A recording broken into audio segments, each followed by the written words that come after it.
घरची आई आपल्या यूट्यूब चॅनलमध्ये तुम्हा सगळ्यांचे मनापासून स्वागत करते। तर मंडळी, कसे आहात तुम्ही सगळे? आय होप सगळे मस्त मजेतच असणार। मंडळी, 4-5 दिवस झाले की माझे काही ब्लॉग्स येत नाही, त्यासाठी मनापासून सॉरी। तर आणि परत एक गोष्ट की माझी रेल्वेचं एक्झाम होती, तर त्याच्यामुळे मी व्हिडिओज काही एडिट करत बसले नव्हते आणि अपलोडसुद्धा केलेलं नाही आहे। खूप सारे व्हिडिओ शूट करून ठेवलेले आहेत। माझं असंच होत आहे की एक्झाम म्हणजे सारखे माझ्या एक्झाम्स येत आहेत, त्याच्यामुळे तुमच्यासोबत मी ना जे समोरचे माझे जे काही व्हिडिओ शूट केलेले असतात ना, तर ते शेअर करू शकतच नाही आहे। पण आता जाऊ द्या, मी आता परत म्हणत आहे की तुमच्यासोबत शेअर करेल म्हणून। मला जसं टाईम भेटेल ना, तर तसं मी तुमच्यासोबत शेअर करतच असते। तर आता या टाईमला सुद्धा तसंच की जसं टाईम भेटेल तसं मी एडिट करेल आणि तुमच्यासोबत शेअर करेल। आणि काल माझा रेल्वेचा पेपर होता, तर ॲक्च्युली ना म्हणजे 7:30चा पेपर होता। रिपोर्टिंग टाईम माझी 7:30ची होती, तर मी काल मॉर्निंगला 4 वाजता उठून सेवाग्राम एक्सप्रेसने नागपूरला गेली होती। आणि म्हणजे कालचा पूर्ण दिवस माझा खूप जास्त बिझी गेलेला होता आणि जास्त दगदगसुद्धा झालेली होती। मी काहीच खाल्लं पिल्लं नव्हतं। मग तिथे जाऊन थोडं सरबत वगैरे पिलं होतं, मग थोडं स्नॅक्स वगैरे खाल्लेलं होतं। पण तेच की थोडी दगदग झालेली होती। एकदर मॉर्निंगला उठली आणि 4 वाजता ट्रेन वगैरे पकडली। बरं झालं की ते ट्रेन थोडं लेटच झाली। मग काय माहिती, मी इथून पटापटा तयारी करून गेलेली होती, पण ट्रेन 5-10 मिनटं लेट झाली होती। मला होप की मला ती ट्रेनसुद्धा मिळाली। आणि त्यानंतर मग मी तो व्हिडिओ तुमच्यासोबत शेअर करेलच म्हणा की 6:30ला मग मी तिथून निघाली, नाश्ता वगैरे केला, पोहा वगैरे खाल्ला होता आणि मग त्यानंतर 6:15पर्यंत मी सेंटरवरती पोहोचलेली होती। अशा प्रकारे मग 7:30 वाजता चेकिंग वगैरे झाली आणि त्यानंतर मग 8 वाजता आम्ही आपल्या लॅबमध्ये गेलेलो होतो। आणि मग 11-11:15ला माझा पेपर संपलेला होता आणि त्यानंतर मग मी गांधीबागला गेलेली होती। थोडं खरेदी वगैरे करायचं बा म्हणून ईशानची इच्छा होती, त्यांना खरेदी करायची होती, पण ते सुद्धा आलेले नव्हते।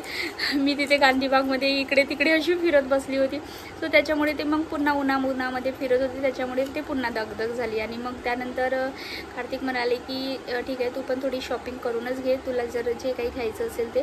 तर मग डुगूसाठी मी थोडे 1-2 ड्रेसेस घेतले आणि कार्तिकसाठी घेतलं आणि माझ्यासाठी एक मस्त असा लेहंगा घेतला। मला आवडला तो, त्याच्यामुळे मी पण घेऊन घेतला। आणि मग मी त्यानंतर तरी पण 2:30-2:45च्या दरम्यान रेल्वे स्टेशनला गेली, पण ट्रेनच नव्हती, तर त्याच्यामुळे मग मी परत बस स्टँडला गेली आणि बस स्टँडवरून मग मी 3 वाजता मग बसमध्ये बसली आणि मग आपल्या इथे मी 5 वाजता पोहोचले। सो ते पूर्ण अशी माझी दगदग झाली आणि 5 वाजता आल्यानंतर मग मी एकदम कामाला लागली होती। घरात थोडं पसारा आहे, ते राहतोच लहान मुलाच्या घरी, तुम्हाला माहीतच आहे की अजिबात आराम केला नाही। डायरेक्ट मी डुगूला छान जेवण वगैरे भरवलं आणि 11 वाजता मी लेटली अशी। तर इतकं मला ना असं ते चक्कर आल्यासारखं वाटत होतं एकदम। आणि ते माझे त्या डोळ्याच्या समोर असे वाटत होते की ते 2-2 माणूस आहे तिथे माझ्या समोर, असं सगळ्या अशा गोष्टी अशा 2-2 दिसत होत्या। आणि इतकी म्हणजे अशी तब्येत अचानकच ते काय झालं तर माहिती नाही, एकदम असं ॲसिडिटीसारखं वाटायला लागलं एकदम। खूपच म्हणजे खूप ते त्या वेळेपुरताना मला असं वाटत होतं की बापरे, हे काय झालेलं आहे। लकीली की डुगू झोपलेला होता, ते जागा राहिला, तर त्याच्यामुळे त्याच्याकडेच लक्ष देत राहावं लागतो आपल्याला। तर डुगूना झोपून गेलेला होता, त्याच्यामुळे मी ना स्वतःकडेच मी एवढं विचार करत होती की अचानकच असं काय होत आहे मला, अचानकच माझी तब्येत खराब झाली। असं एकदम मी थोडं वॉशरूमला पण जायला निघाली, तर एकदम असं चक्कर आलेला होता। आणि कार्तिक त्या टाईमपर्यंत यायचेच होते। मी फोन करून म्हटलं, कार्तिक या ना तुम्ही लवकर, म्हणजे मला खूप कसं तरी वाटत आहे म्हटलं, एकदम तुम्ही घरी या म्हटलं। माहिती नाही त्यांनाही वाईट वाटलं असेल की बापरे, ही सकाळीच मॉर्निंगला उठून गेली होती, पूर्ण दिवसभर हिला दगदग झाली। त्यांनी बाम वगैरे लावून दिलं, त्यांना असं वाटलं असेल की हेडॅक वगैरे होत आहे म्हणून, आणि बाम वगैरे लावून दिलं, खूप छान वाटलं। बाम वगैरे लावून दिलं तर असं थोडं काळजी, आपली आई तर आपल्या आई वडील जेव्हा आपण आपल्या आई वडिलांच्या घरी असतो ना, तेव्हा आपले आई वडील तर खूप जास्त काळजी घेते, त्यांच्यात काही म्हणजे डाऊटच नाही आहे त्या गोष्टीमध्ये। पण जेव्हा आपण घरी म्हणजे कुठे जातो आणि मग अशी दगदग वगैरे झाली असेल, तर जेव्हा नवऱ्याला हे गोष्ट समजते ना की म्हणजे हिला खूप दगदग झाली असेल, हिचं काही नाही काही दुखत असेल, तेव्हाच ही म्हणजे अशी म्हणत आहे की मला खूप कसं तरी वाटत आहे। त्यांनी मला बाम वगैरे लावून दिलं, मला इतकं छान वाटलं। मी शांतपणे झोपली आणि आज अक्षय तृतीया आहे, तर आज थोडं उशीरच झालं आम्हाला उठायला सुद्धा। आणि आज म्हणजे कसं आम्ही अक्षय तृतीया आज नाही मनवू शकत. माझ्या सासऱ्यांची डेट होऊन आता 6 महिने झालेत आणि आमचं जोपर्यंत आम्ही अकरमास करणार नाही ना तोपर्यंत ते आम्हाला अक्षय तृतीया मनवता येत नाही. तर त्याच्यामुळे अक्षय तृतीया नाही मनवणार आहे आम्ही. आणि मागच्या वर्षी अक्षय तृतीयाचा माझा दुसरा ब्लॉग होता. पहिला व्हिडिओ तर माझा इंट्रोडक्शनचा होता आणि दुसरा व्हिडिओ ना मी इंट्रोडक्शन झाल्यानंतर अक्षय तृतीयाचा बनवला होता. सो आता 1 वर्ष झाला की व्हिडिओ मी बनवत आहे. अक्षय तृतीयाचा व्हिडिओ आहे ना तर तो माझा पहिला व्हिडिओ होता जो मी शूट केलेला होता आणि अपलोड केलेला होता. आणि त्यानंतर मग ते मध्ये टाकायची, मध्ये मी ब्रेक द्यायची. असं माझं मी कंटिन्यूमध्ये व्हिडिओज नाही टाकलेत, नाही तर आजपर्यंत माझा वॉच टाईम झाला असता, कंप्लीट झाला असता. आता 500 सबस्क्रायबर झाले आहेत, होईल समोरसुद्धा 1000 लवकरच सबस्क्रायबर होणार आणि वॉच टाईमसुद्धा लवकरच कंप्लीट होईल. होप नाही सोडायची कुठल्याच गोष्टीमधून. आणि परत तुम्हाला एक गोष्ट सांगते, आता आमच्या घरी लग्न आहे प्रतीक्षाचं. तर प्रतीक्षाच्या लग्नामध्ये पण खूप छान आपण एन्जॉय करणारच आहोत. तुमच्यासोबत मी प्रत्येक मोमेंट शेअर करतच राहणार. आणि आता परत माझ्या आजीच्या भावाच्या मुलीचं लग्न आहे, तर इथे सगळेजण नातेवाईक येणारच आहेत. माझी आई वगैरे, त्याच्यानंतर बडे मम्मी, माझी बहीण वगैरे सगळे लोक येणार आहेत. आणि ॲक्च्युली त्यांचं ना असं ठरलं होतं की तू राहशील तर आम्ही येऊच नक्की म्हणून. पण माझं परत एक्झाम आली होती, तर एक्झाममुळे मी जाणार होती तिकडे. तर त्यांचं असं होतं की तूच नाही राहशील तर येऊनही काही अर्थ आहे, असं त्यांचं सुरू होतं. तर मी आता त्यांना सांगितले की मी एक्झामला नाही जात आहे. एक्झामचं जाण्याचं रिझनसुद्धा त्यांना सांगितलेलं आहे. आणि मी जे की आत्तापर्यंत मी ते डिसाईडच करत होते की एक्झामला जायचं नाही जायचं, जायचं नाही जायचं असं सुरू होतं. कारण मागच्या वेळेस पण ना वेळेवरती ते एक्झाम पोस्टपोन झाली होती, पूर्ण रेडी वगैरे झाली होती, बॅग वगैरे पॅक केली आणि परत एक्झाम पोस्टपोन झाली. तर सो त्याच्यामुळे मला खूप वाईट वाटत होतं की माझी बहिणीला पण मी एवढ्या उन्हामध्ये बोलवत असते, बिचारी ते एवढ्या उन्हामध्ये येत असते आणि मग परत ती वापस जात असते. सो तिचाही मी यावेळेस कसं विचारच केलेला आहे की मी तिला बिचारीला इतक्या उन्हामध्ये बोलवते आणि ती पण येते फालतू, तिची तब्येत वगैरे बिघडली तर म्हणजे कसं सगळ्या गोष्टीचा विचार करावाच लागणार आहे. आपण आपलाच विचार करणार तर कसं होणार आहे. तरी पण माझी आई म्हणाली की जर तू जात असेल एक्झामला तर सांग, मी तिला पाठवते म्हणून. तर मी खूप विचार केला आणि त्यानंतर म्हटलं की जाऊ द्या, यावेळेसची मी एक्झाम देतच नाही आहे. कारण खूप ऊन आहे, उन्हामध्ये मी डुगूला परत तिकडे पाठवेल.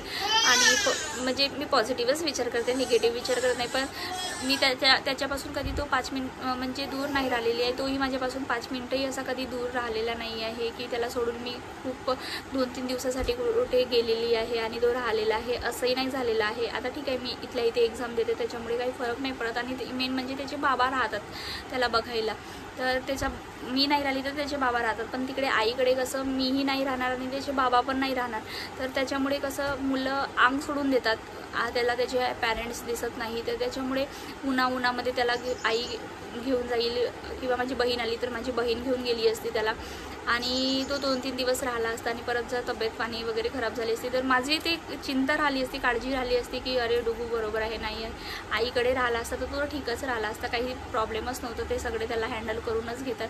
पण तरी पण जर का उन्हामध्ये वगैरे त्याची तब्येत वगैरे बिघडली असती फालतू, इन केस काही कमी जास्त झालं असतं तर ते मग मला खूप वाईट वाटलं असतं त्या सगळ्या गोष्टी बाबतीत. आणि मेन म्हणजे आता आमच्या 2 घराजवळच ही अशी केस झालेली आहे की म्हणजे जी एक 17 वर्षाचीच मुलगी आहे, आमच्या कॉलनीमधलीच ती आहे, आस्था नावाची मुलगी.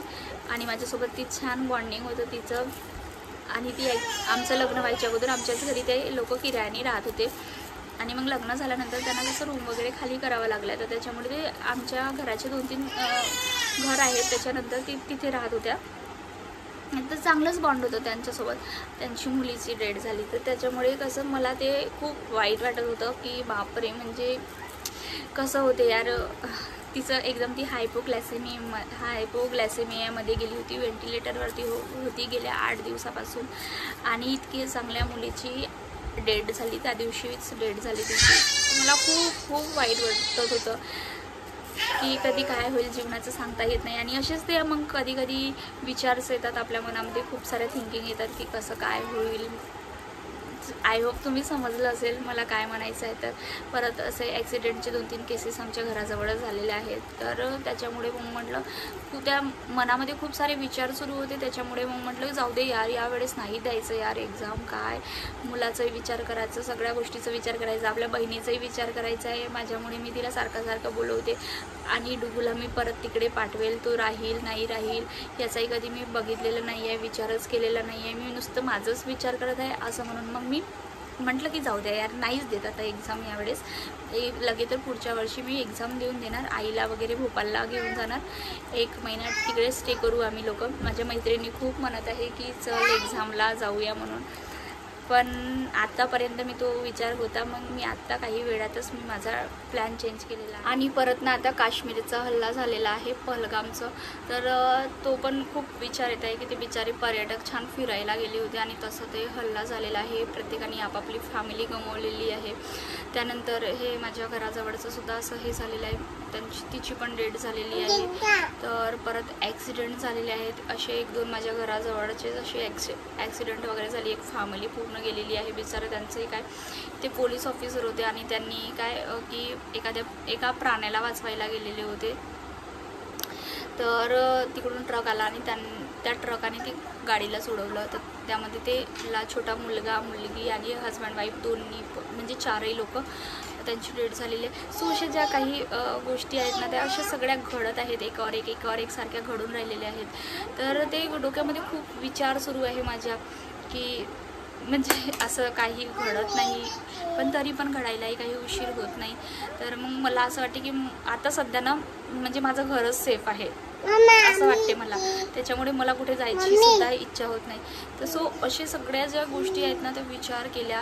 आणि मग माझी आईसुद्धा म्हणत होती की तुला खूप जास्त विचार येत आहे ना ह्या सगळ्या गोष्टीचं, तर मग तू एक काम कर, यावर्षी काही एक्झाम देऊ नको, पुढच्याच वर्षी एक्झाम दे. एवढ्या विचारामध्ये कुठे जायचं पण नाही, चांगलंही नाही, म्हणजे चांगलं नाही आहे. इतके तुला तुझ्या डोक्यामध्ये विचार सुरू आहेत आणि इतक्या विचारामध्ये तू बाहेर पडशील आणि इन केस कमी जास्त झालं, ती म्हणजे तिचं असं म्हणणं नव्हतं की फालतू कमी जास्त झालं बा तर त्याच्यापेक्षा तू जाऊसच नको असं म्हणाली. एक्झाम काय पुढच्या वर्षी पण देऊ शकतेस तू, इतके वर्ष झाले. डुगू छोटा होता त्याच्यामुळे तू गेलेली नव्हतीस ना. आणि मग कार्तिक पण म्हणत होते की बघ जाऊ दे, यावेळेस नाही दिली एक्झाम तरी पण चालेल, काही प्रॉब्लेम नाही आहे, पुढच्या वर्षी पण तू देऊ शकते. डुगू पण छान थोडा मोठा होतो, त्याला सगळ्या गोष्टी समजतात, तो छान खायला प्यायलासुद्धा लागतो, तो सांगू शकतो की मला हे पाहिजे आहे ते पाहिजे आहे असं म्हणून. तर म्हणून आता मी ह्या सगळ्या गोष्टीचा विचार करून एक्झाम न देण्याचा विचार केलेला आहे. आय होप मंडळी तुम्हाला ह्या माझ्या सगळ्या गोष्टी समजल्या असणारच. तर चला, कशानं ह्या एकावर एक गोष्टी घडत आहेत त्याच्यामुळे थोडं मला फील होते आतून की, आणि कधी कधी आपल्याला जर काही आतून फील होत असेल ना तर मग त्या ठिकाणी नाही गेलेलंच बरं आहे असं माझं म्हणणं आहे. आणि मी गांधी बागला पण गेली होती ना, तर तिथे पण मला साड्या वगैरे घ्यायच्या होत्या. पण मी म्हटलं की जर एक्झामलाच जाणार आहे तर मग शॉपिंग करून पण काय अर्थ आहे, विनाकारणचेच पैसे वेस्ट. तर मी तिथे पण मग काही घेतलेलं नाही आहे, फक्त डुगूसाठी 3 ड्रेस घेतले, कार्तिकसाठी 1 ड्रेस घेतला आणि माझ्यासाठी तो लेहंगा मला खूप आवडला होता. म्हणजे तो नॉर्मली असं छान लेहंगा आहे जे की आपण मथुराला वगैरे घालत असतो ना, तर तशा टाईपचा एक लेहंगा आहे. तर मी म्हटलं असे लेहंगे आपल्याला भेटत पण नाही, तर आता मिळतच आहे तर घेऊन घ्यायचं म्हणून. नाहीतर मी अजिबात लग्नाची सुद्धा शॉपिंग केलेली नाही. तर आज असा विचार करत आहे की जायचं का बा म्हणून, थोडं खरेदी वगैरे करायचं का म्हणून विचार करत आहे. पण इतकी ऊन आहे, उन्हामध्ये जायला खूप कंटाळा येते. कार्तिकला सुट्टी असेल तेव्हाच जाता येईल, पण आता लग्नही 2-3 दिवसावरतीच आहे. तर बघू आता मी माझ्या इथल्या म्हणजे माझ्या जो आईकडला जो लग्न आहे ना, तर त्या लग्नामध्ये तर मी म्हणजे माझ्या बहिणींनी साडी दिली होती मला, कुमुदच्याकडे गेली होती तर तिने मला मस्त साडी गिफ्ट केली होती, तर मी तीच साडी घालणार आहे. आता प्रतीक्षाच्या लग्नाचं मी अजूनपर्यंत डिसाईडच केलेलं नाही आहे की मी काय घालणार आणि काय नाही म्हणून. तर माझं सगळं एक अशा गोष्टी ना वेळेवरती झालेल्या आहेत की म्हटलं चला तुमच्यासोबतसुद्धा शेअर करावं. सगळ्या गोष्टी वेळेवरती झाल्यात. तर इतकं डोक्याला ताप, माझ्या डुगूचाही ड्रेस मी घेतलेला नाही आहे, त्याला असे कुर्तेच घेतलेले आहेत, पण लग्नामध्ये जो मेन चांगला ड्रेस असतो ना तो अजूनपर्यंत मी घेतलेला नाही आहे. तर आता बघू कार्तिकला कधी सुट्टी भेटते आणि कधी नाही तर, आणि मग तेव्हा घेऊन घेऊ. आणि आता लग्नात मला वेळेवरती ब्लाऊजही कोणी शिवून देणार नाही आहेत. तर पाहते मी काय करायचं काय नाही. आता एकच नणद आहे आणि कसं ना म्हणजे पहिला लग्न जे की माझ्या लग्नानंतर जो पहिला लग्न होत आहे तर तो प्रतीक्षाचंच लग्न होत आहे. आणि त्यानंतर तर मग लग्न दुरून लग्न नाहीत. माझे भाऊ बहीण खूप छोटे आहे, म्हणजे त्यांचं लग्न कधी होईल काय सांगताच येत नाही. आणि जे की असते आपल्या नंदेचं लग्न आणि आपल्या भाऊ बहिणाचं लग्न, त्यांच्याच लग्नामध्ये आपण मस्त एन्जॉय करत असतो. तर आता मी म्हटलं प्रतीक्षाचं लग्न छान एन्जॉय करायचं बा म्हणून. आता आहेच मी इथे त्याच्यामुळे आता जर असल्यानंतर ते मुमेंटसुद्धा करायलाच पाहिजे ना, एन्जॉयमेंट करायलाच पाहिजे, त्या मुमेंटचं पण सेलिब्रेशन करायला पाहिजे. जर असल्यानंतर आपण एन्जॉय नाही करू तर काही मतलबच नाही राहणार ना. आणि सगळ्यांना माहिती आहे मी खूप हौसी आहे म्हणून सगळेच जण नाराज झाले होते की बापरे ही नाही राहणार लग्नामध्ये. मी जेव्हा सांगितलं होतं माझी एक्झाम आहे आणि मी नाही राहणार, थोडे नाराज झाले होते सगळे, मामी वगैरे सगळेजण नाराज झाले होते. कारण मी त्यांना सगळ्यांना माहिती आहे मी खूप हौसी आहे, मला सगळं असं छान एन्जॉयमेंट करायला खूप आवडते. हां म्हणजे प्रत्येकालाच असते ना, ते प्रत्येकाचंच वेगळं असते, पॉईंट ऑफ व्ह्यू बघण्याचा दृष्टिकोन थोडं वेगळं आहे. पण मला एन्जॉय करायला भरपूर आवडते. जो मुवमेंट आहे तो मुवमेंट स्पेशल करायला आवडते. नाहीतर मग काय म्हणते वेळ गेल्यावर ते पश्चाताप करण्यात काहीच अर्थ राहत नाही. तर असं आहे मंडळी, तुम्हाला हीच न्यूज जी माझ्या मनामध्ये होती तर ते तुम्हाला म्हणजे तुमच्यासोबत मला शेअर करायची होती. म्हटलं चला शेअर करूनच घ्यायचं, सांगून द्यायचं यांनासुद्धा. नाहीतर मग तुम्हीसुद्धा वाट बघत असते की म्हणजे काय एक्झामला जाणार होते, काय झालं बा. सो असं आहे मंडळी. चला खूप मोठा व्हिडिओ होतोय. तर आता समोरचे व्हिडिओ मस्त असे लग्नाचे येणार आहे, तर मस्त बघा, छान एन्जॉय करा आणि छान छान गोड गोड कमेंटसुद्धा करा. व्हिडिओ जर का आवडला असेल तर लाईक शेअर कमेंट करायला सुद्धा विसरू नका. चॅनलला नवीन असाल तर प्लीज नक्की सबस्क्राईब करा आणि खूप भरभरून प्रेम द्या. बाकी तर काय म्हणणार मी, सपोर्ट असू द्या तुमचा. चलो बाय.